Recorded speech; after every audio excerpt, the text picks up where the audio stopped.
Como declarar fundos imobiliários no imposto de renda? Bem, você pode optar por investir em um apartamento e alugar esse apartamento depois. Você pode alugar por meio de uma imobiliária. Você pode comprar imóveis para alugar ou para revender. Da mesma forma, os fundos imobiliários são formas interessantes de investimento, são produtos financeiros interessantes. Nesse caso, você pode investir em um fundo de galpão logístico, você pode investir em um fundo onde a Amazon possui os seus estoques, onde uma grande empresa tem os seus produtos, o seu pátio e aluga esse imóvel. E são imóveis grandes, como você investir em shopping centers por meio de um fundo imobiliário. Então, ao invés de você comprar uma loja no shopping center e colocar essa loja para alugar, você pode investir em um fundo imobiliário. Eles são negociados em bolsa de valores, são negociados na nossa B3. Ao comprar esse papel, você está investindo em imóveis também, só que nesse caso comprando cotas dos fundos que são administrados ou procuram replicar algum determinado setor. E a ideia é de que os fundos imobiliários têm uma dinâmica um pouco diferente na tributação, porque eles são classificados como renda variável. Digamos que o valor do metro quadrado cresceu em determinada região, o fundo imobiliário também vai crescer. Em épocas que pouca gente aluga ou vende, pode ser que o fundo imobiliário perca o valor da sua cota. Então, por isso é chamado de renda variável. Você pode comprar e a cota no dia seguinte cair ou subir. Ela varia para cima ou para baixo ao longo do tempo. Mas é uma forma interessante de você diversificar a sua renda variável. Para quem não quer tanto risco investindo somente em ações, pode investir em fundos imobiliários que não têm uma volatilidade tão grande em relação a diversas ações. E os dividendos dessa categoria de fundos imobiliários é isento de imposto de renda, desde que o investidor possua menos de 10% do total de cotas do fundo e as mesmas tenham sido negociadas exclusivamente em bolsa para fundos com mais de 50 cotistas.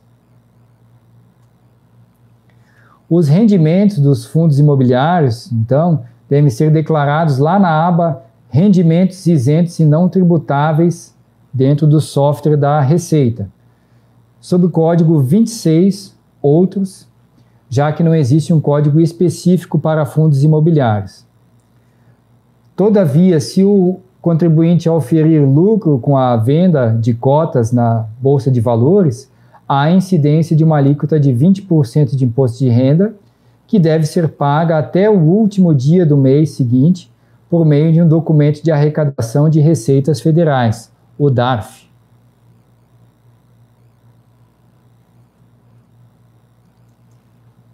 Vale lembrar que os custos com corretagem e emolumentos podem ser descontados no cálculo de lucro ou prejuízo para os fundos imobiliários. E, além disso, os prejuízos de um mês podem ser usados como descontos no lucro dos meses subsequentes. Como você faz para declarar os fundos imobiliários na declaração do imposto de renda? Você deve ir na ficha Bens e Direitos do software e ali você deve informar o saldo ou quanto está aplicado na linha de número 73, a linha que refere a Fundo de Investimentos Imobiliários.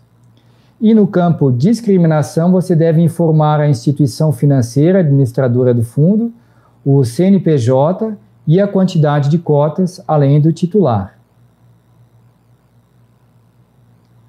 Lá em situação em 31/12 do ano anterior, o contribuinte deve informar o valor de aquisição do fundo independentemente do dia do ano que o adquiriu, conforme virá escrito no informe de rendimentos.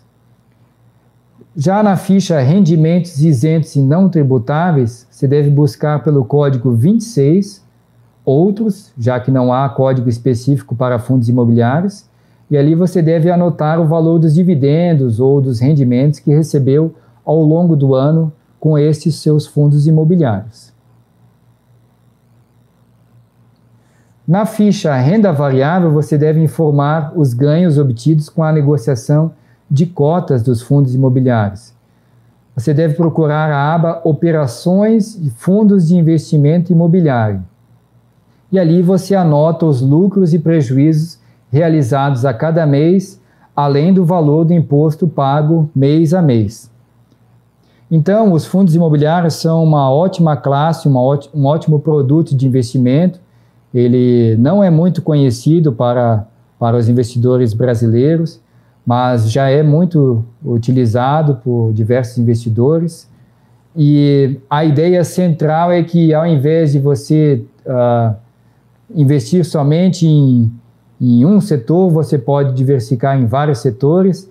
Há fundos imobiliários diversos, relacionados a fundos de shopping centers, fundos de galpões logísticos, fundos que investem em um determinado setor de imóveis, em uma determinada região do país.